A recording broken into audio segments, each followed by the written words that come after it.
Good day, everyone. Welcome to our online class in Introduction to the Philosophy of the Human Person. I'm your teacher, Mrs. Lovely Jimenez Tupal. Our lesson for today is all about philosophical tools and processes. In this session, you're going to realize the importance of some philosophical tools and processes.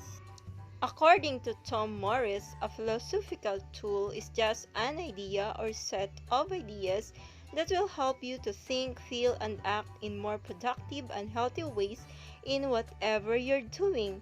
In short, it is a big idea that help you to become a productive person. Let us study some tools frequently utilized in philosophy. The first one, philosophical questions. Philosophy was born because of ignorance. Why? Because if one is ignorant, he asks questions and he keeps on questioning the more knowledge he acquires. Once a person stops questioning, he ceases to become a philosopher. Why? Because a philosopher is like a child who has an inquisitive mind who never stops asking questions and finding answers. In our daily struggles, one needs to ask questions, simple, serious, and deep questions that we have to deal with. Now, let us further study these three types of questions. The first one is simple questions. What have you noticed to the examples under simple questions? Yes, you're correct. These questions are always asked by children. These queries may be easily ignored because of their simplicity, but this indicate a healthy curiosity and a sense of wonder, which is an important feature of childhood innocence. Okay, second, serious question. Examples: why do I have to study? What do I need to do to get better grades? What should I do to achieve my goals in life? Why did I fail? What can I do to be better? As we grow older, our questions are influenced by our experiences and circumstances. We find ourselves asking more serious questions like these. The third one is deep questions like, what is love? Is love worth giving up? Where can one find true happiness? Why do good people suffer?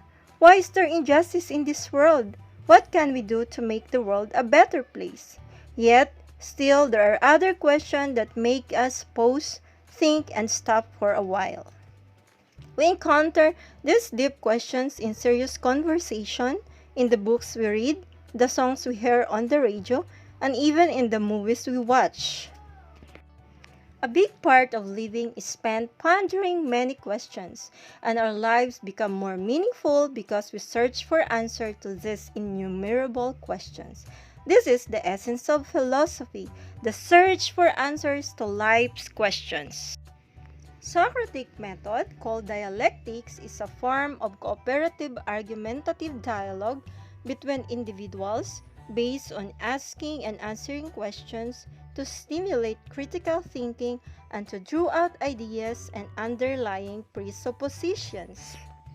In Socratic dialectic methods, dialectic is to signify the logic of false appearance or semblance. The term used to describe a method of philosophical argument that involves some sort of contradictory process between opposing sides. It is a discourse between two or more people holding different points of view about a subject but wishing to establish the truth through reasoned arguments. Let us move on to second philosophical tool, which is logical reasoning. In philosophy, reasoning is the process of thinking about something in a logical way in order to form a conclusion or judgment. This method is institutionalized by Greek philosopher none other than Aristotle. As what I'm saying, philosophy is about answering questions. In doing philosophy, we use the method of reasoning. However, although it is necessary for any competent engagement with philosophy, it is not the end of all and be all of philosophy. All branches of philosophy employ reasoning in explaining their arguments. Reasoning, however, is the domain of one branch of philosophy, which is epistemology. For example, the concept of right or wrong, which is the domain of ethics, base their arguments in human reason alone, in contrast with theology, which is dependent from Bible as the source of each moral teachings. There are two ways in doing logical reasoning. The first one is deductive reasoning. Here we have two premises.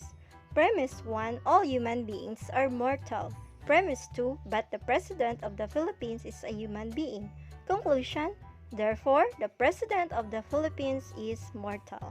So in this reasoning, start with the general to specific. Here, we are taught to arrive at a certain truth or knowledge in a logical process. The second way is inductive reasoning. In contrast, inductive reasoning begins with a particular to universal argument. Here in example, we have premise, student A, B, C, D, E, F, and so on are wearing school ID. And we have conclusion, therefore all students are wearing ID. The above examples show the logical process wherein by reasoning one arrives at a certain truth or knowledge. Logic starts with the origin of ideas, terms, propositions, or premises, syllogisms, etc. These terms are the basic structure of argument. Now, for your activity, you're going to choose a topic between COVID-19 pandemic and modular classes. Then, you're going to formulate 3 questions under simple, 3 questions under serious, and 3 questions under deep questions. Let me end this session by reading this quotation. Once students of philosophy get past explicit introductory text, they find that a certain level of technical sophistication is taken for granted. They will encounter reference to denumerability, modal scope distinctions, Bayesian conditionalization, logical completeness, and many similar notions. And God bless us all. I hope you have learned something.